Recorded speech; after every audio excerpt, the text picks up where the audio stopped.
जय माता रानी दोस्तों, आप सभी का बहुत बहुत स्वागत है आपके अपने चैनल राधा कृष्ण ऑफिशियल में। उम्मीद करती हूँ आप लोग बहुत अच्छे होंगे। तो ये बताने के लिए कमेंट बॉक्स में जय श्री विष्णु जरूर लिखिएगा। तो चलिए दोस्तों, आज हम इस वीडियो में मार्गशीर्ष पूर्णिमा यानी कि अगहन पूर्णिमा की कथा सुनेंगे। तो आप लोग कथा पूरा जरूर सुनिएगा और कथा सुनने के बाद आप लोग वीडियो को लाइक और चैनल को सब्सक्राइब जरूर कर दीजिएगा, क्योंकि आपके एक लाइक से हमें बहुत ही मोटिवेशन, हिम्मत और प्रेरणा मिलती है। इसलिए वीडियो को लाइक तो जरूर ही कर दीजिएगा। तो बता दूं दोस्तों कि अगहन का जो महीना होता है वो भगवान विष्णु का महीना होता है, इसलिए अगहन पूर्णिमा का बड़ा ही महत्व होता है। इस दिन स्नान दान करना, व्रत रखना बड़ा ही श्रेष्ठ होता है। तो जिस भी इच्छा से जो भी लोग व्रत रखते हैं या संतान के प्राप्ति के लिए, संतान के लंबे आयु के लिए, अखंड सुहाग के लिए, जिस भी कामना से वो लोग व्रत रखते हैं, भगवान विष्णु उनकी सभी मनोकामनाएं पूर्ण करते हैं। तो चलिए सुनते हैं अगहन पूर्णिमा की कथा। तो सबसे पहले आप सभी को अगहन पूर्णिमा की ढेर सारी शुभकामनाएं। भगवान विष्णु और माता लक्ष्मी की कृपा आप और आपके पूरे परिवार पे हमेशा बने रहे। तो अब चलिए सुनते हैं अगहन पूर्णिमा की कथा। किसी नगर में एक चंद्रहस्त नाम का एक राजा रहता था। उसके पत्नी का नाम कृतिका था। उसी नगर में एक ब्राह्मण और ब्राह्मणी रहते थे। ब्राह्मणी का नाम रूपवंती था और ब्राह्मण का नाम धनेश्वर था।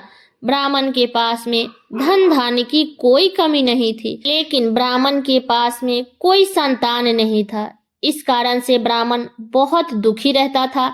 एक बार एक तपस्वी उस नगर में आया।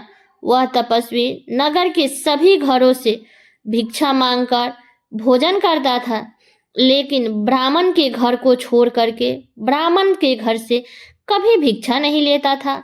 एक दिन जब तपस्वी ने किसी अन्य घर से भिक्षा ली और गंगा के किनारे बैठकर आराम से खाने लगा, तब धनेश्वर ने तपस्वी के इन सभी कार्यों को करते देखा और अपने भिक्षा को अनादर करते देखा।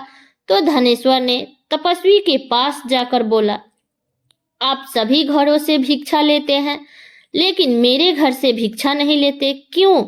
तब तपस्वी बोला, जिसके घर संतान ना हो उसके घर की भिक्षा बड़ी पापदायिनी मानी जाती है। क्योंकि तुम निसंतान हो, इसलिए मैं तुम्हारे घर का भिक्षा नहीं लेता हूँ। तब धनेश्वर ने तपस्वी के पैर पकड़ लिए और बोले कि मुझे आप पुत्र प्राप्ति का उपाय बताइए। आप मेरे इस दुख को खत्म करने में सहायता करें। धनेश्वर के प्रार्थना करने पर तपस्वी बोला कि तुम चंडी की आराधना करो। ये सब सुनकर ब्राह्मण ने घर आकर ब्राह्मणी को सारी बात बताई और खुद चंडी की तपस्या करने के लिए वन में चला गया। उसने माता चंडी की उपासना किया। तो 16वें दिन माता चंडी ने उसे स्वप्न में दर्शन दिया और कहा कि जाओ पुत्र, तुम्हें पुत्र की प्राप्ति होगी, लेकिन वह जब 16 वर्ष का हो जाएगा तो उसकी मृत्यु हो जाएगी। तब ब्राह्मण बोला, इसका कोई उपाय है? तब चंडी बोली, यदि तुम 32 पूर्णिमा का व्रत करोगे तो वो दीर्घ आयु प्राप्त करेगा। और एक काम और करना कि जितना तुम्हारा समर्थ हो उतने घी का दीपक शिवलिंग के सामने जलाना। ऐसे 32 पूर्णिमा को करना है। प्रातः काल होते ही इस स्थान पर तुम्हें एक आम का पेड़ दिखाई देगा।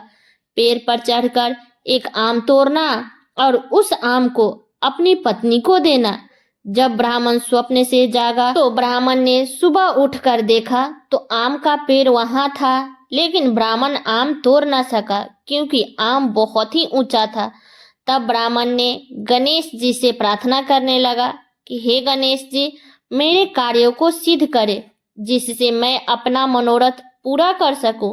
गणेश जी के कृपा से धनेश्वर पेड़ पर चढ़ गया और आम को तोड़ लिया और घर जाकर उस फल को अपनी पत्नी को दिया। पत्नी ने उस फल को खा लिया। माता चंडी के कृपा से उसे 9 महीने बाद पुत्र की प्राप्ति हुआ। जब उसके पुत्र का जन्म हुआ तो ब्राह्मण और ब्राह्मणी ने अपने पुत्र का नाम देवदास रखा। उसके बाद जब पुत्र के जन्म के बाद ब्राह्मण और ब्राह्मणी ने पूर्णिमा का व्रत करना शुरू कर दिया।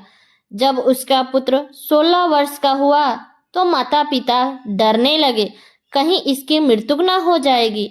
इसलिए उन्होंने अपने मन में विचार किया कि यह घटना हमारे सामने नहीं होनी चाहिए। तब ब्राह्मण ने देवदास के मामा को बुलवाया और कहा कि इसे 1 वर्ष के लिए देवदास को तुम काशी लेकर जाओ, वहां विद्या ग्रहण कराओ। उसे अकेला बिल्कुल मत छोड़ना, तुम सदा उसके साथ रहना। धनेश्वर ने 1 वर्ष के लिए भेज दिया, लेकिन यह बात मामा को नहीं बताया कि इसके ऊपर ग्रह है। धनेश्वर ने अपने पुत्र की मंगल कामना के लिए भगवती की आराधना करना शुरू कर दी और साथ में 32 पूर्णिमा का व्रत भी पूरा कर लिया। कुछ समय बाद जब मामा और भांजा रास्ते में जा रहे थे, तो जहां मामा और भांजा ठहरे हुए थे, वहीं पे एक बारात भी ठहरी थी। उस दिन लगन का समय था। दूल्हे का कोई रोग हो गया। तब वर के पिता का नजर देवदास पर पड़ा, तो वह सोचा कि वर के रूप में देवदास को ले जाते हैं और उसी से विवाह का कुछ कार्य देवदास से करा देते हैं। तब तक मेरा पुत्र ठीक हो जाएगा, तो विवाह अपने पुत्र के साथ करवा देंगे। तब वर के पिता ने देवदास के मामा के पास गया और बोला कि आप अपने भांजे को थोड़ी देर के लिए हमें दे दो, ताकि लगन का काम शुरू कर सके। तब मामा मान गया और कहा कि मेरे भांजे को जो दक्षिणा मिलेगा वो मुझे चाहिए। तब वर के पिता मान गया कि ठीक है, वो दक्षिणा मैं आपको दे दूंगा। तब मामा मान गए और अपने भांजे देवदास को दुल्हा बनने के लिए भेज दिया। विवाह विधि पूर्वक संपन्न हो गया। जब दोनों पति पत्नी का भोजन आया, तो देवदास ने अपनी पत्नी के साथ भोजन नहीं किया। तब उसकी पत्नी ने देखा कि मेरा पति भोजन नहीं कर रहा है और उसके आंखों में आंसू है। तब पत्नी ने पूछा, क्या हुआ नाथ? तब देवदास ने सारी बातें बताई। तब लड़की बोली कि ऐसा कैसे हो सकता है? अग्नि के सामने मैंने आपको अपना पति बनाया है। तब देवदास ने कहा, ऐसा मत कहिए, मेरी आयु बहुत छोटी है, मेरे मृत्यु के बाद तुम्हारा क्या होगा? तब पत्नी ने बोला कि जो होगा देखा जाएगा। तब दोनों ने साथ में भोजन किया और सो गए। जब देवदास सुबह घर जाने से पहले जब देवदास ने अपनी पत्नी से मिला, तो अपने पत्नी को 3 नंगों से जुड़ी अंगूठी दी और एक रुमाल दिया और कहा कि इसे मेरा संदेश समझकर रख लो और शांति से रहो। फिर देवदास ने कहा कि अगर तुम मेरा जन्म और मृत्यु जानना चाहती हो, तो उसके लिए एक बगीचा लगवाओ और वहां 9 मालिका लगवाओ और उसे जल से सींचते रहो। जिस दिन ये सूख जाए, समझ लेना मेरा प्राण निकल आया, और जब यह फिर से हरे भरे हो गए, तो समझ लेना कि मैं जीवित हूँ। यही मेरा संकेत है। ऐसा कहकर देवदास अपने मामा के साथ काशी विद्या ग्रहण करने के लिए चले गए। जब विवाह के अगले दिन कन्या का पहले वाला वर आया, तो उन्होंने कहा कि आप अपने बेटी को बुलवाइए और अपनी बेटी को विदा कीजिए। तब कन्या के पिता ने बेटी को बुलाया और कहा कि बेटी, तेरा पति आया है। तब कन्या ने घर से बाहर आई और अपने पिता से बोली कि यह मेरा पति नहीं है, मेरा पति वही है जिनके साथ मेरा रात में विवाह हुआ था। तब उसके पिता बोला, नहीं, तुम्हारा पति यही है। तब लड़की ने बोला, यदि ये मेरा पति है तो बताए कि रात्रि में हम दोनों के बीच क्या बातें हुई, इसने मुझे क्या दिया है? तब लड़का बोला, मैंने कुछ नहीं दिया। वह लज्जित होकर के चला गया और बारात भी वापस चली गई। तब मामा भांजा काशी विद्या अध्ययन के लिए गए।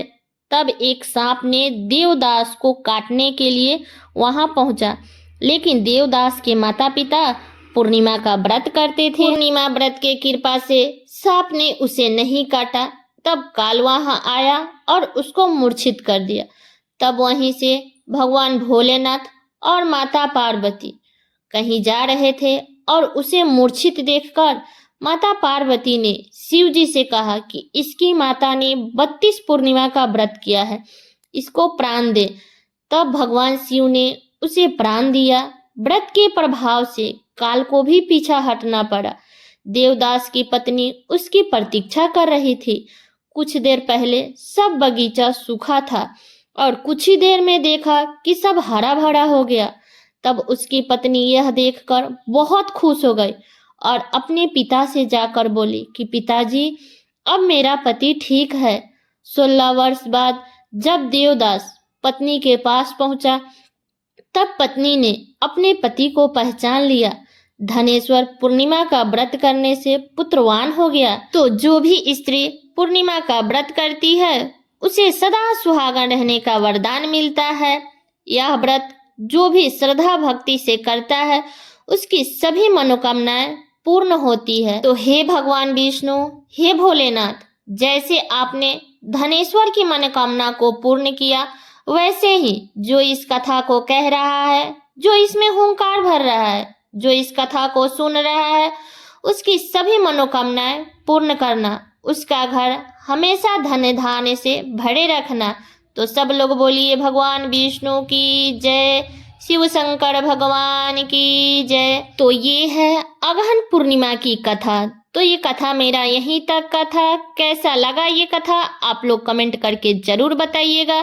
चैनल पे नए हैं तो सब्सक्राइब कर लीजिएगा, बेल आइकन को प्रेस कर दीजिएगा, जिससे मेरे वीडियो का नए नोटिफिकेशन आप सभी के पास में सबसे पहले पहुंचे। और वीडियो को लाइक कर दीजिएगा, क्योंकि आपके एक लाइक से मुझे बहुत ही मोटिवेशन मिलता है। इसलिए वीडियो को लाइक कर दीजिएगा और वीडियो को शेयर कर दीजिएगा, ताकि हर कोई आज पूर्णिमा के दिन इस कथा को सुन सके और उनका भी मनोकामनाएं पूर्ण हो सके।